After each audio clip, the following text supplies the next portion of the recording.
guys, welcome back to my podcast, The Legacy Table, where we talk about leadership, mentorship, and everything in between.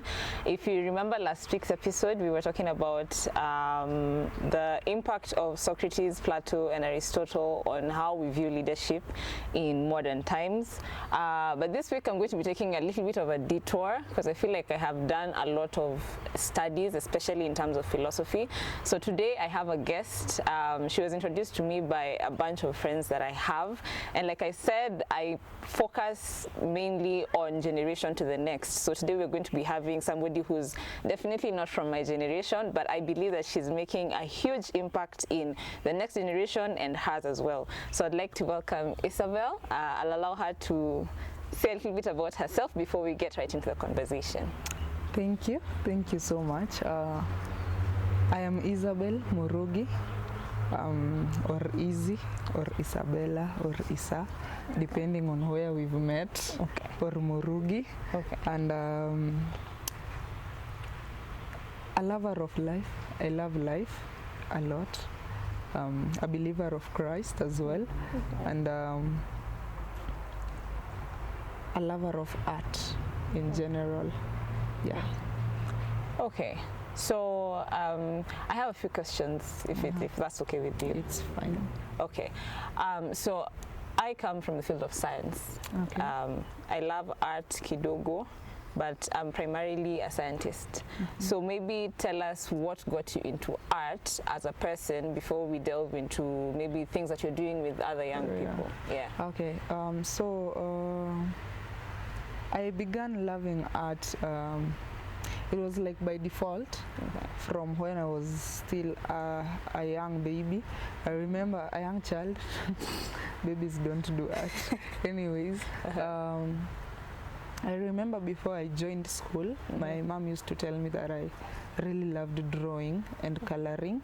Okay. And while before now school again, in church, in Sunday school, I used to love singing, dancing and stuff.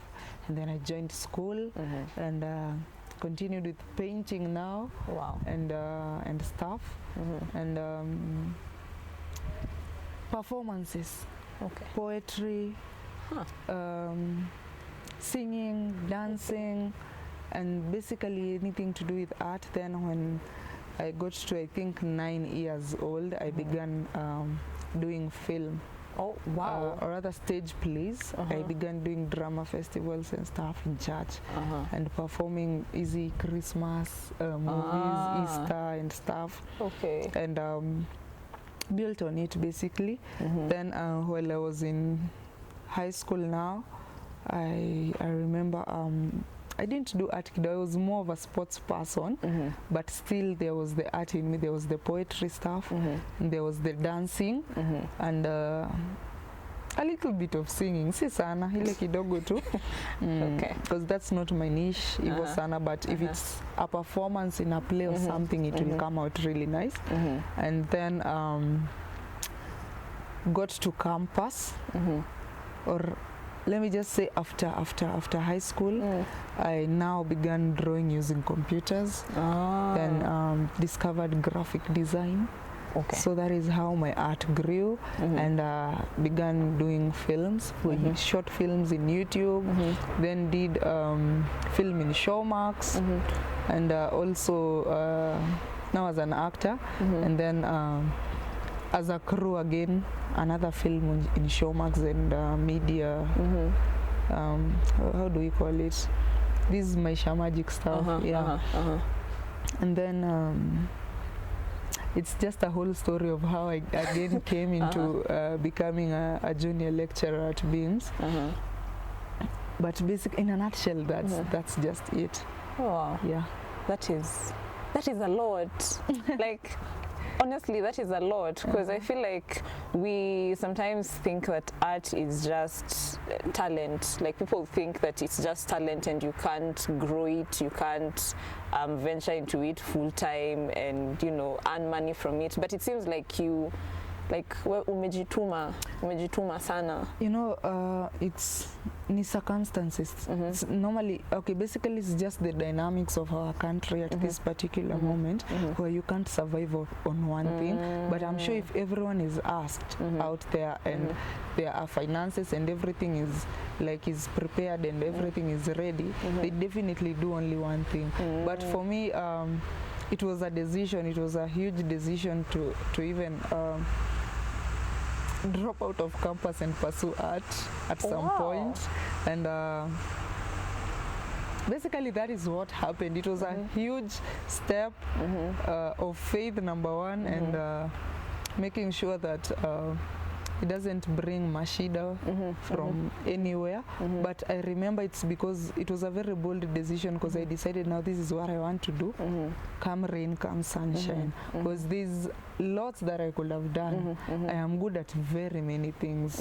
I would have pursued engineering, I would have pursued medicine, I would have pursued, because I would, you know, but I decided that my heart loves art, and this is what I want to do till I die. Wow. Yeah. Okay. That is a lot to unpack. Maybe tell me about either an actor, a film, or just something, that one thing that inspired you, where you were like, okay, yes, I've been doing this like since I was a child, but something that you were just like, yeah, this person or this film makes me want to do this for the rest of my life. All right. So in my art life, or basically in my life ever since I was young, I enjoyed telling stories. And now unpacking these stories in different mediums is what I wanted to do. I really didn't know how I want to unpack these stories. So I was still exploring this. There's the art of storytelling as a person. Then there's telling stories through maybe drawing, through paintings, through poetry, through. So I was exploring as time went by, and I remember I had to align that to a career that I wanted to settle in, and I decided to do investigative journalism. Wow. Yeah.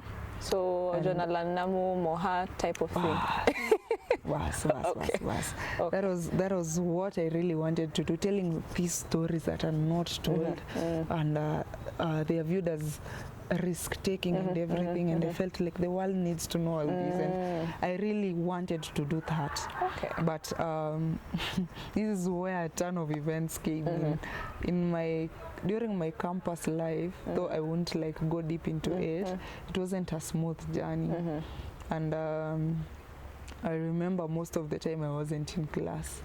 I was doing other jobs to make ends meet, but I really loved investigative journalism, and this particular unit of investigative journalism, I remember there's this time where we were supposed to submit our stories and in terms of projects, and I remember I submitted a story. To cut the long story short, way later ilikuwa kwa TV, and it's running without my consent, without like, thank you, your story is great and everything, and that is when I was like, Z, what's happening?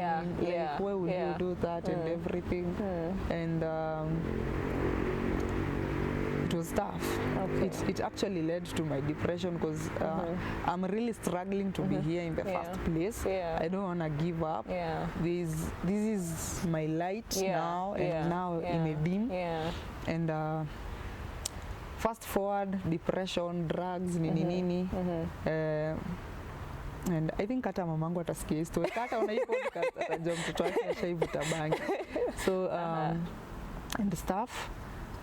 And I remember one day, sasa after months of kufeel vibaya and everything and giving up, I remember we were in class doing video videography or video editing as a unit. I can't remember quite well. And then this lecturer asked, nani anajua tau vizuri? And then people were like, Isa, you know, during breaks tukapiga story. I used to go home every other weekend. So kila siku, every other Friday, there was an event, kind of a concert at Heavenly Restaurant in town. It was a gospel event, and I'd share the posters to my friends. Hey, ni ajeni Friday jioni tutoke Guardian Angel atakuwa na these other artists, Mojishot Baba and stuff.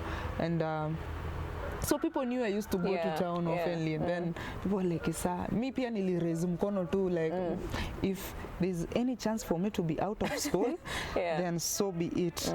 So basically that is nikaraise mkono and a few of us, and then he was like, after class meet me in my office niwaambie mbona nimuulize hivyo. So we went after class, and he asked, now nani anajua tau vizuri, nani anajua Galitos? I said I know there. So you needed to be there by I think 6 a.m. I can't remember. This is way back in 2019, I guess, or 20. Can't remember vizuri. You need to be in Galitos by 6 a.m. sijui 5:50. Where are we going?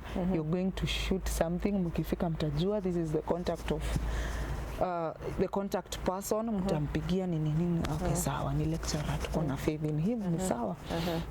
So the next day comes, tukapatana, tukafika town time. We are seated opposite, hapo Hilton, opposite Galitos.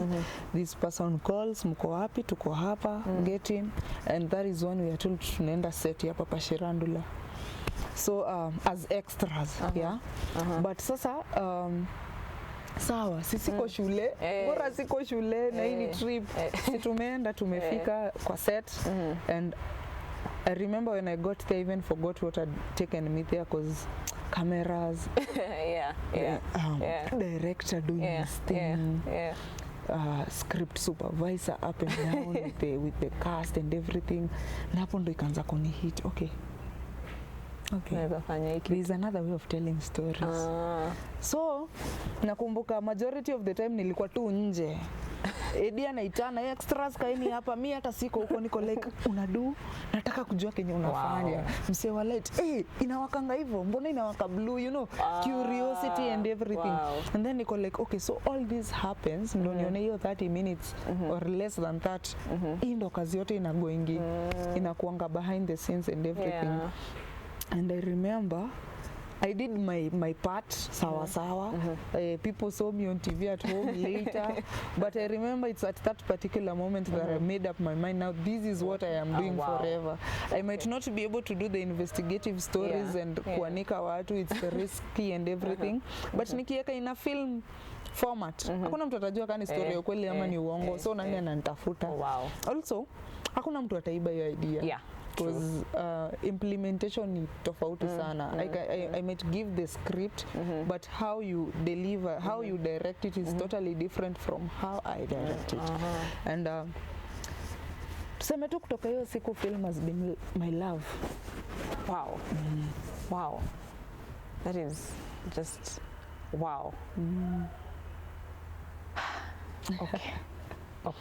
I am really short of words. 90% of the time nikiongeanga na kwanga na maneno mingi ya kusema, but that is, I mean, coming from campus all the way, getting to set and finding out this is actually what I want to do, it's inspiring.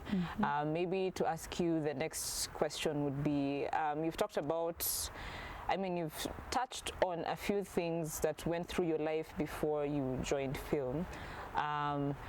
Here, most of the time, it's called the legacy table. So most of the time, I try to ensure that what we are talking about can be passed on over from one generation to the next. So maybe tell us how you got to here and how your interaction is, you know, with the younger folk. Okay, so I've told you I love films. So basically, my life is a movie. And before I even get to that, I don't know how I've shared that. I honestly don't understand how that has come out so easily, because it's something that I've been battling with. Because if it is this person that we're talking about the ideas and everything, ni stories je ambia wase. you know. I just kept on telling God that your will be done. Yeah. Your will be done, kenye itafanyika ifanyike, but nipe njia ingine, you know. So when I settled with film, definitely God pia aliniambia si umeni trust na history ya life yako, acha nikuonyeshe venye itaenda. So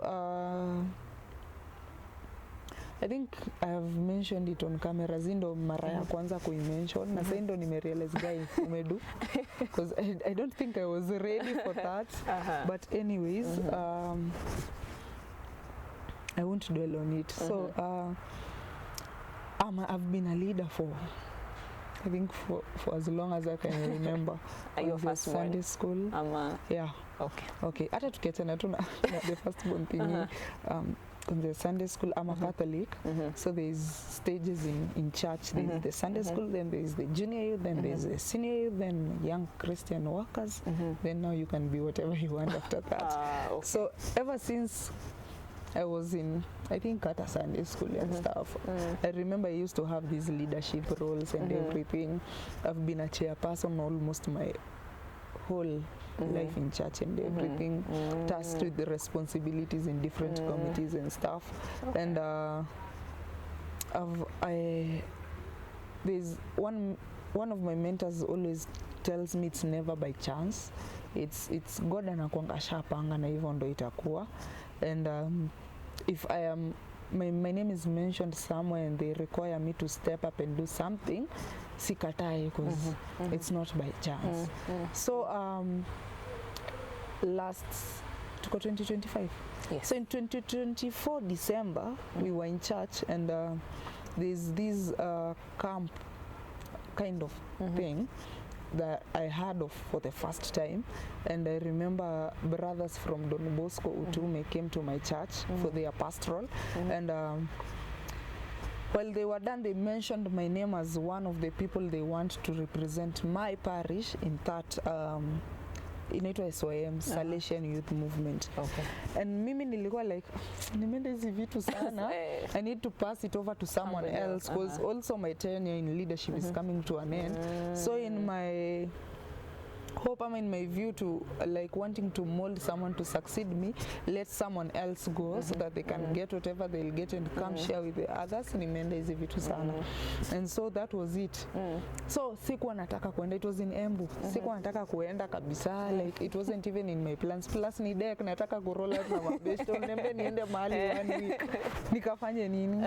Vitu za kanisa nimeenda sana. So and I gave a different name other than mine, nini, and that was it.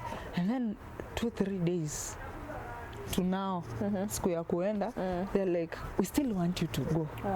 Niko like, siendi, sina fare. So niko so sure kuna mtu ananipea fare, so siendi. And they're like, okay, if all that is sorted, you just, niko like, hadi nikisema sina fare bado mnatafuta. Insist. Nikasema, so nikajiambia, okay, since they insist, let me just go. And I was heading to Embu for very selfish reasons. Number 1, road trip. Number 2, let me just see how this goes. Not even sikuwa hata naangalia mbona wameniambia niende and everything. And fast forward, we got to Embu, and girls walikuwa wanalala different place na boys na nini. And I remember tulifika, and then I met this good friend of mine. Sikuwa najua anaenda. And I'm like, wait, Ima uko huku? Uko huku pia? So she's an animator, meaning she was in charge of young ladies and boys when alikuwa wameleta, but sasa alikuwa analala kwa the lady side because she's a lady. And their accommodation was supposed to be quite different from the rest of us. And the people in charge hawakuwa wanataka kujua yeye ni animator, walikuwa wanataka alale na watoto. Wacha tujiite watoto. You get? And yeye ako comfortable. Hiyo kitu inanisumbua. Wewe unakubali tu, unakubali aje, like if you don't say what you want, no one is going to give it to you. So ako like, hapana, unajua sitaki kuleta vurugu. Nikamwambia hapana, that is where we go wrong. Every other time young people try to express themselves, they are seen as rebellious and everything. And we have to change this narrative. That is something I knew kutoka nikiwa mdogo. I have to change this narrative. Ambia hapana, kuja bag zenu ziko wapi? Nikatoka hadi kwa hiyo cube yenye mimi nilikuwa nimeasainiwa, nikaenda hizo bag zao wako like kai. So nakumbuka hata wasichana wenye walikuwa like ni nani? Like uogopi utachapwa nini? Ambia okay, if there's one thing I know, sitatandikwa. Si mimi ni mtu mkubwa. Sichapwi, wacha tuone. In fact hata wakiniambia niende home raha, sikuwa nataka kukuja in the first place. But it's about how you package what the information you want to pass. Nikamwambia I'm not even going to argue with anyone. Hiyo uoga ndo ishi. And I remember I went, spoke to those in charge and they were like, ni sawa. Then niko like hivyo tu ndo kulikuwa mshida, you know. And people were like, sasa the girls were like, mimi niko like bana nyinyi mnajua sasa nataka kuja hapa unajua. And anyway, fast forward, hizo siku tu bado zilikuwa na hiccups hapa na pale, sijui nani waoshe nini, which is okay, of course nalala hapa nitaosha, but address me properly, you know. And I think but then nilikuwa na reflect naona if I hadn't like spoken out, watu wangetoka hapo na experience mbaya za we never want to go back there. But I remember niliwaambia how you package yourself, how you communicate really matters. So it's about how you package yourself and how you communicate and everything. And fast forward, so while we were having mass now, I don't know if it was the last day ama, I just remember we were having mass, and then during mass I'm seated with this friend of mine because we've been friends for long time, and she's the only person that I know on a personal level. And during mass kulikuwa na photographers wanapita hapo, ilikuwa inanisumbua akili, unashikaje kamera kama mkate vibaya hivyo, alafu mbona uheshimu liturgy, unajua niko like you need to understand where you are first. This is something that is going on is that people are worshiping. You don't need to distract people while they are worshiping. You need to know how you're walking, how you've dressed, how you're behaving in front of people and everything. And best yangu alikuwa ananiambia najui kitu inakusumbua, namuuliza nini hata akome, because she knows I've been doing camera operations for the longest time, and naambia inanisumbua sana because what are they doing, someone is even chewing in church, unajua niko like ngamuuliza watu wametoka wapi, kaniambia kuna Don Bosco institution inaitwa DBS. So in my mind I'm like nikiwakuta niwaambie it won't sit well, because hata mimi najuanga nikiwa kwa job alafu kuja uniambie kitu fulani najua kenye mimi nimeona, so acha kuja uniambie nipige picha hivi kenye mimi nimeona ni different. Nikasema let it pass, but hai pass because bado tu wako bado nawaona. Nikasema hainihusu, but still pia because of liturgy I need to tell them you need to respect, this is God's presence na nini. Bishtanga ananiambia anyways, I'll show you a priest who's in charge. I think it's easier so that he communicates to them. So this priest that I'm shown is Father Minor. Naona tu jamaa anakuja na gimbal, like mzee na gimbal achoke, siachie vijana ikazi. Simon akitembea nayo kila mahali. But it's interesting, nika like okay, sawa. Then fast forward, after wamemaliza kufanya interviews na nini nika Bishtanga anakuja na kuintroduce kwa father. So tukaenda kwa father, kaniambia hi Father Maina, wanajuana. Anambia this is Isabel my friend. Anambia shut up sasa. Utaniintroduce mimi ndo najijua. Nakumbuka the first question Father Maina asked me was what do you do? Nikamwambia do film. Akaniuliza who told you to do it? Unajua venye Father Maina. Nikamwambia you wanna know who told me to do it? It's a long story. Labda tuketi. Ako like okay, nani wako na audacity yangu? Nikamwambia but since naona uko busy na najua the amount of work that you're doing in everything, unajua nani aliniambia nifanye sinema ni Mungu. Your story kaishia tu hapo. That's what you told him? Yeah, that is what I told him. Okay. If you meet him and ask him, that is what I told him. Naambia ni God. Okay. Akaniangalia like ni nani? Then akaniambia take your number, tutaongea. Na akaenda. Na mimi nikajua hiyo story imeishia hapo kabisa, cause you know the number of people, the number of interviews I've walked into and will get your number and then they don't do anything. The number of hata mimi sikuwa na meet nimwambie hivyo. Mimi nilikuwa na meet nimwambie watu wako by the way wanachiu kwa church. Mtu amevaa skati nafika hapa na anatembea mbele ya waumini atu concentrate. Unajua? And na ni mass. Yeah. Unajua hiyo ndio reason mimi nilikuwa nimemkuta. Nikapiga namba, so mimi nikajua maybe na kuwestia time. Unataka tu kumaliza hii story. Saturday came, ilikuwa siku ya kwenda home. Nimefurahi. Finally tunaenda home. Hata before tuende home now, the food that we were being served there ilikuwa fiti, but haikuwa fiti kwangu. Like ni meals I don't take, like kulikuwa na maragwe nini. And I remember we were not allowed to get out of the gate during that whole program because of obvious reasons. Young people gathered together wengi, alafu wakitoka watarudi lini, you know. And I passed my grievances before. I don't take this, I don't take this. Can I be allowed to at least tell someone who's coming from, kuna watu wako wamearrive, wanilete nini na nini. Alternatively, before they get here, there's a shop or a hotel naona pale naweza enda. Na wakanikataza na niko like, na niko na ID. Mimi ni mtu mkubwa. Alafu nikae nje, nikamwambia, alafu nikaona hapa nikifanya ile guilt tripping haitawaka. Yeah. Cause tu ni mimi nitaumia. So nakumbuka siku moja katikati ya during the day nilienda nikakuta soja. Nikamwambia unajua ni aje? Kwanza nikakuta father in charge mwenye tulikuwa tumeenda na yeye. Nikamwambia unajua nini Father Abel? Mimi sikulangi hizi vitu na naenda kutoka nje ya gate na naenda kubuy lunch. Na kadhani ni joke cause when I'm expressing myself normally inakujanga kama umse ana joke. Yeah.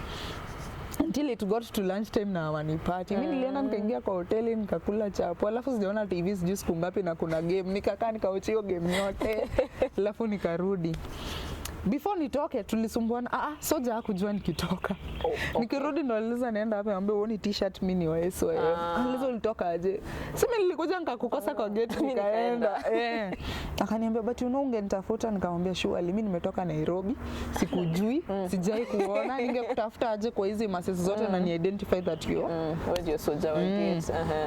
Ambia ngoja sasa yeye anataka ku bring a big fuss out of it. I'll call everyone in charge nini because a lot of people who are there ni high schoolers, so kuwauzia uoga ni rahisi. Mimi nimetoka high school 7 years ago, hakuna kitu unaniambia. I think hata ni 8 years ago. Hakuna kitu unaniambia, so niko like okay, call them. And then wamekuja akabela kaniambia mkuu umetoka, we were with who else was there? Anyways walikuja wakasema tulikuwa tunajua ametoka cause akabaki tu ameaibika. So niko like hata sikumuongelesha. Mimi nilienda nika join the rest, tuka dance. It was I think the last day, sasa ndo kesho to depart. Tuka dance, tukafanya nini na nikaenda home. Nikafika home saa 2 usiku, nikalala. Sunday nikaenda church. Monday I get a call. Hello. Nacheka juu nimeongea venye wewe jamani mjanga watu wanamjua kujua.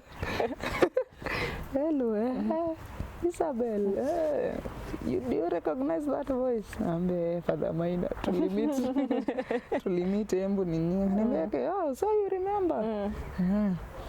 So what did you tell me you do? Ambia nini, akaniambia okay, so can we meet? And I go like, okay, when, where, nini. Then I came here now. But unajua hata nikipatana na yeye that wasn't the intention. Nilikuwa nimetoka kwa set nyingine ilikuwa toxic, depressing. Sikuwa nataka kuona cinema in the next few months or anything. Ama anything to do with. I just wanted to relax, to de-roll, to re-strategize. Mimi nikasema sawa. Lini? Nini sawa. Tupatane. Tukapatana and well, we were speaking now about BEAMS as but I didn't know of BEAMS as an institution. So while he was explaining it to me, because there was the part of the underprivileged students and also art, film, and media. And given that I knew the impact that this can bring and everything, also reflecting on my story in campus. Mi kuambia nimefanya kazi hadi car wash. Ndo ni make ends meet. Unajua ni funny. Hizi story hata I'm not in an emotional capacity yet kuongea zote in depth, but nimefanya vitu zingine hadi mimi nasema nyoe ni mno. Unajua? But nikafikiria nikasema okay. Then there's also the investigative journalism thing, and I'm like, kuna vitu mingi sana students in campus, especially those doing media, hawaambiwi. Wanaenda wanajifaindia huko nje, and it is depressing. Yes, it is depressing. Una imagine kufika set umetukanwa na mama yako siku ya kwanza. And I said these are the things I want to tell people before waende waambiwe huko nje.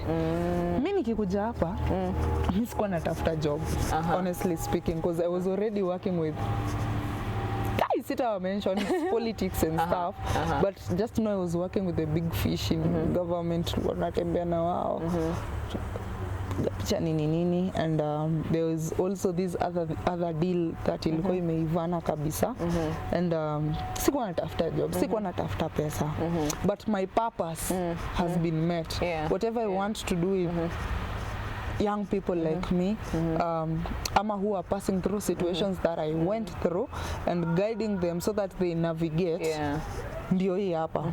So I'm like money. Kao politicians, kai nimesema kwa kamera. Like like hiyo kitu like I don't have any other word for so anyways, wacha ikae. This is what I've been called to do for the longest time, and this is what I'm going to do.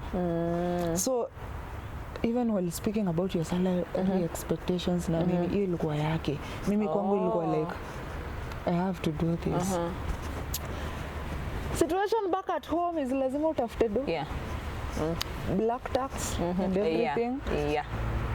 So sitting down with, good thing is at first my mom knew I was rebellious, nikiamua kufanya kitu nimeamua, but with time pia amekuwa kilan, why do you do things this way? So she's a Gen X, I'm a Gen Z, so that generational gap is very huge.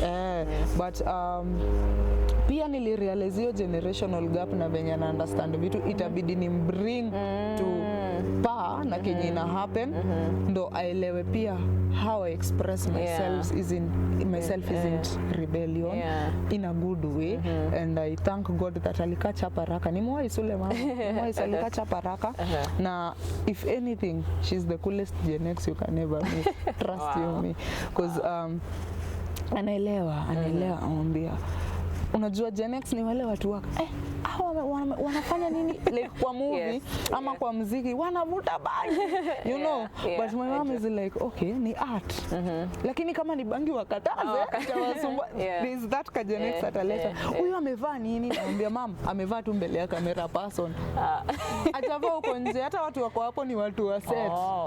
So ako like namwambia mom unajua mtu alikuja na dress imefika chini ya miguu ni hapo tu, so anaelewa. But ilikuwa process kumweleza hivyo, nilikuwa peleka knowledge code, you know, aliniambia vitu kaa hizo, but with time, so even with this niliona nikamkalisha nikamwambia, you know, hata sikuwa nimemwambianga this side of my story in campus called it to ingemcause anxiety, anang'ang'ana so hata nikimwelezea hii part nilikuwa ananiambia okay, kama unafili ndo kitu yenye utafanya na unafili God amekudirect hapo, well and good. So nikajua nimeshamuingiza box. So fast forward I begin with the January cohort now, 2025, and then tuseme tu hapo ndo story ilianza, and other than teaching, I've always insisted. I have 3 values that guide me. Okay, ni mingi, but kuna 3 main that guide me. Number 1 is the fear of God and giving God respect, the respect that he deserves. Number 2 is excellence in everything that I do, and number 3 is creativity. Ukiona hizo vitu 3, uko sawa. Anyways, mkate hiyo part. So basically that's now the story. And I have made it my obligation to make sure that even as I teach film, even as I teach whatever I am teaching, there's no bare minimum. You have to meet excellence. Wow, okay. You have to be creative. I don't want to see the kila kitu yenye inafanyangwa. I don't want to give an ending of your story ukiwa mwanzo. I need to see creativity. You know. I also need to see you putting God first in everything that you do. And every other time I begin my class with a new cohort, my first question is there a pagan, a Muslim? Oh, really? They don't know that. Maybe saindo watajua. Saindo wako like, okay, ndo maana unatuulizanga, unajua. And then luckily now for the first 2 cohorts wote ni Christians. Okay. For the last cohort, the second cohort, there was a Muslim, and I remember I told her, because it's a her, nilimwambia put Allah first in everything that you do. Kisikia nasema put God first, wewe jiweke Allah, unaweza sahau kukwambia and everything, and your faith. Unajua, because faith moves mountains. Sijui kama naweza pata hapa kakitu tu ni kakitu. Have you come across a mustard seed? Okay, I have one in my house. Yes. Ni kadogo sana. Kadogo, alafu Bible inasema ati faith as small as that. Ati inaweza move mountains. Kadogo hivyo. As in mlima itembee. Sijui kama una get. So you can imagine ile faith hata tunakuanga nayo ni kubwa kuliko mustard seed. But shida ni we doubt ourselves pia. Na pia we underrate God. We underrate God vibaya sana, because the only time we pray fervently is when kimekuramba proper. So I always insist on those 3 things: the fear of God and respect for Him, excellence in everything you do, na creativity. So Wow. Nimeongea sana. No, I mean, I think every time I'm meeting a person, I usually allow them to express themselves. Part of my journey involves a lot of mental health talks. I also went through a bout of depression, I think in 2021. Mine was because school was just refusing me to graduate. I can tell them to the camera. It took me a really long time. So even as I was going through that, I had to go find out, is depression real? Like, is it like, I'm not crazy. Because like unajua ukikaanga na watu like wanakuuliza mbona unalia? I'm like, have you spent some long time in school? So I mean, through that period, I took classes in terms of mental health. I went ahead to learn the different types of struggles that people have. So every person that I bring on set, it's a gift, and then it's also something I've learned that people can just express themselves. Like the one thing that I do, especially with young people, I just allow them to hata kama itaniuma, kama nitakasirika, na as long as express, I feel like it burdens people big time. Na at least wanatoka wakifeel lighter. So don't feel like umeongea sana. Me, I like listening and just allowing people to leave my presence lighter. And I've also learned a lot. I think there's a part of you that I knew, because I mean my sister was here. Sijui kama ulimfunza ama I just know you crossed paths. But now listening to you, not as teacher, but as easy. It's very mind-opening, it's very refreshing, and I have learned there's nothing like bare minimum. Bare minimum ni vitu, stories are jabba. There has to be excellence. So I don't know if you have a question you can ask me. I just know today my heart is full. Today my heart is very very full. I think let me first ask, have I answered your question? Yes. Yes. Nime realize. No, you have. Okay, but so basically let me just say that's it. And when nikisemanga like hakuna bare minimum, because hakuna. Unajua, if we are created in His likeness, in God's likeness and image, is your God bare minimum? No. Then why do you have to be bare minimum? And then something else is we all go through hard times and everything, but the question is, after you've gone through that and so what? and so what? Umelia and then Alafu, you know that hiyo ni kitu watu hawaangaliangi. We have to always be solutions oriented. Always. Always, kwa sababu kunayo and normally tunasemanga God doesn't give you a mountain that you can't overcome. And inamaanisha the solutions are within you. Ni venye tu sasa we've been programmed to feel like ama to think in terms of lazima nisaidiwe, lazima and it's something I'm trying to break even with my interactions with those that I lead and those that I come across, my friends and everything. Number 2, as Africans, I don't know, we've been programmed to be like how we show love.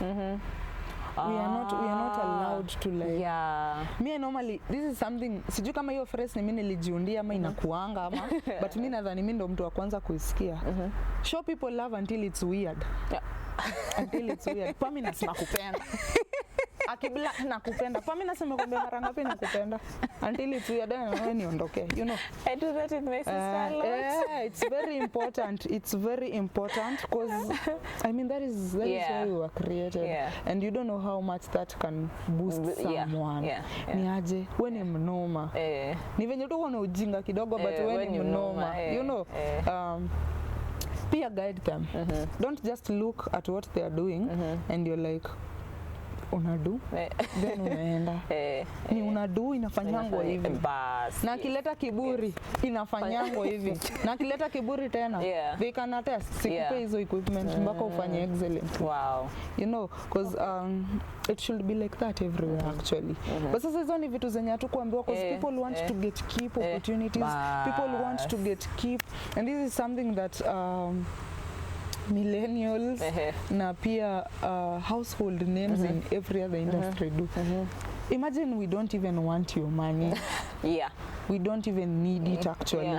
We just need the guidance, opportunities, na utuambie venye kitu inafanywa. Information. Man, don't get keep information.